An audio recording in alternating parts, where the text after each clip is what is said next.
मैं आप सभी की आभारी हूँ कि मुझे मेरे बड़े भाई और बहनों के विदाई समारोह के उपलक्ष्य में 2 शब्द कहने का अवसर दिया। आज का यह दिन हमारे लिए भावनाओं से भरा है।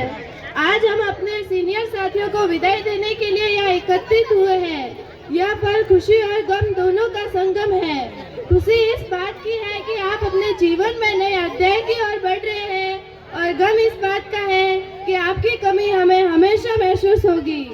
आगे की शुरुआत मैं इन पंक्तियों के साथ करना चाहूंगी कि विदाई का ये दिन है माहौल थोड़ा गमगीन, विदाई का ये दिन है माहौल थोड़ा गमगीन, लेकिन दुआ है रब से आप यूं ही हंसते रहे, महकते रहे और सबके दिलों में बसते रहे।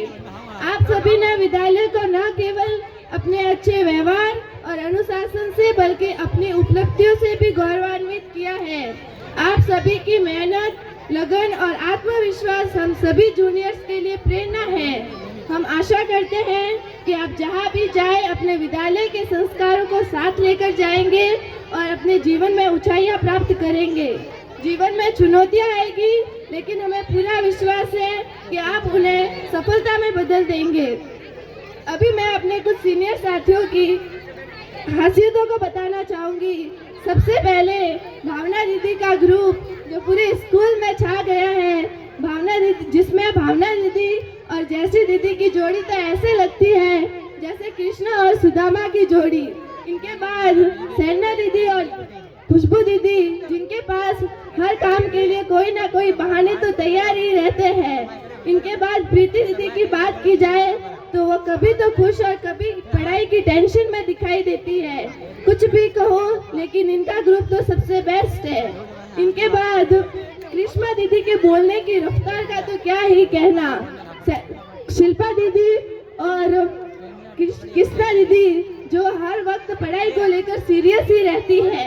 इनके बाद हेमा दीदी और शिल्पा दीदी की दोस्ती का तो कोई जवाब ही नहीं है। अभी मैं अपने कुछ सीनियर्स जिनकी खासियतों को बताना चाहूंगी। सबसे पहले अरविंद भैया, जिनका दिमाग तो किसी वैज्ञानिक के दिमाग से कम नहीं है। जिनका दिमाग तो किसी वैज्ञानिक के दिमाग से कम नहीं है। अगर बात की जाए हमारे छुपा रुस्तम भैया, शुभम भैया की, तो जो गलतियां तो सारी करते हैं लेकिन पकड़ में नहीं आते, यानी कि देखने में नहीं आते हैं। इनके बाद अगर बात की जाए दोनों अर्जुन भैया की, अर्जुन भैया भी, जिनके पास टेस्ट का नाम सुनते ही कुछ ना कुछ बहाने तैयार कर लेते हैं। और अर्जुन भैया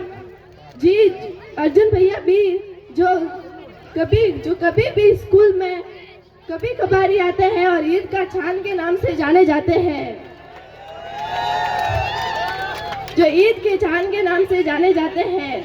इनके बाद में हरमत भैया, महेंद्र भैया और देव नारायण भैया, जो हर काम में आगे ही रहते हैं, चाहे वो नकल करना हो, चाहे वो झूठ बोलना हो, या फिर विद्यालय का कोई और काम जैसे किसी फंक्शन का काम या टूर्नामेंट का काम हो, सब कामों में आगे ही रहते हैं। इनके बाद अगर बात की जाए इनकी दोस्ती की, तो वो तो खुद मार खा के अपने दोस्तों को बचा लेते हैं। अभी आज हम आपको विदा कर रहे हैं, लेकिन हमारे दिलों में आपकी यादें हमेशा बनी रहेगी। आज हम आपको विदा कर रहे हैं, लेकिन हमारे दिलों में आपकी यादें हमेशा बनी रहेगी। आप जहां भी जाए अपने विद्यालय के संस्कारों को न भूलें और उन्हें साथ लेकर जाएंगे। अंत में मैं आपको शुभकामना देती हूँ कि आप अपने जीवन में हर मुकाम को हासिल करें। मैं अपनी वाणी को इन पंक्तियों के साथ अंजाम